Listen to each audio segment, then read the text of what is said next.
Let's be very honest, some mornings I do not feel like moving. The bed is warm, my eyes are heavy, my brain is foggy, and the voice in my head is saying, just stay, you're exhausted, you can just start again tomorrow, Nina.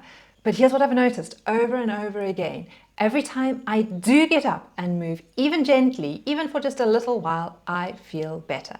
And every time I stay in bed and reminisce or end up scrolling on my phone, I end up feeling worse. Hi, I'm Nina, a yoga teacher and health coach, and I help midlife women rebuild their energy and confidence one little tiny habit at a time. So today, let's have a real conversation about how to show up on the days where you really don't feel like it, without bullying yourself and without relying on willpower alone.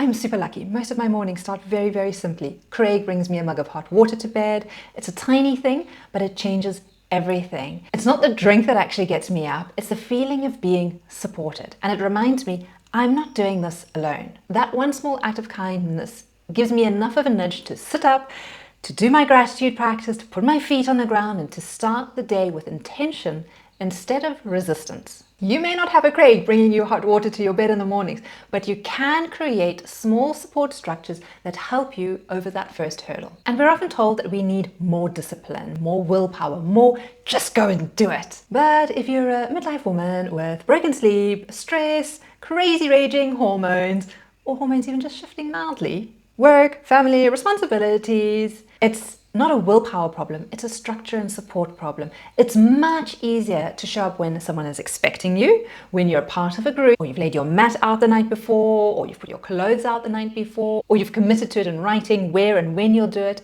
We're not meant to do everything alone. Your nervous system, your brain, and your habits all respond better when there's a container holding you. And what I love about Ayurveda teaches us that we all have different natural tendencies, different ways that our energy moves and the way we think and feel. So if you're more vata, so you have more air and ether in your makeup, you're creative, you're quick, you've got lots of ideas, you might love variety but struggle with consistency. So instead of forcing the same workout every single day, give yourself a fixed time to move, but flexible options with regards to what you do in that time.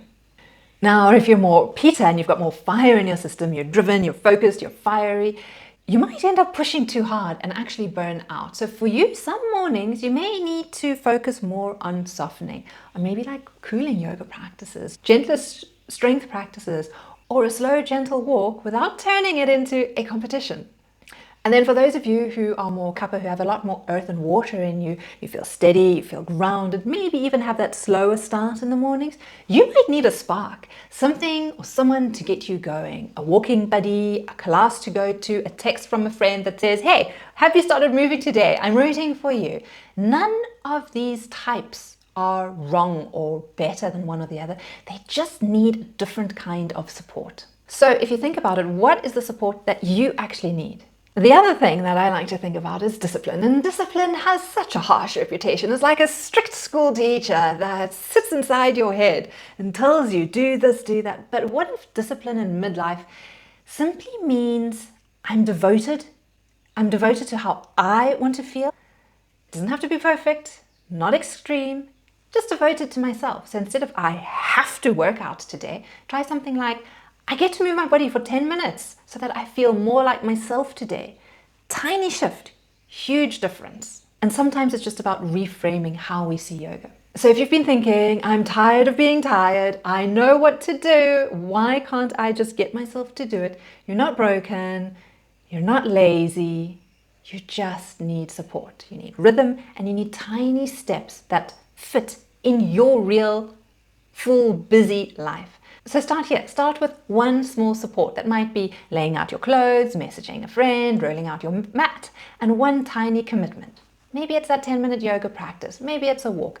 And one gentle question. What movement can I do to make me feel 1% better today? Remember, if you want structure and accountability, I'd love to welcome you into my Skool community where you'll find my Ayurveda for Beginners course and simple practices to help you get in rhythm with your own rhythm. Because showing up isn't about doing more, it's about doing what actually matters. One morning, one habit, one tiny step at a time. Thanks for hanging out with me, and I will see you again soon. Bye.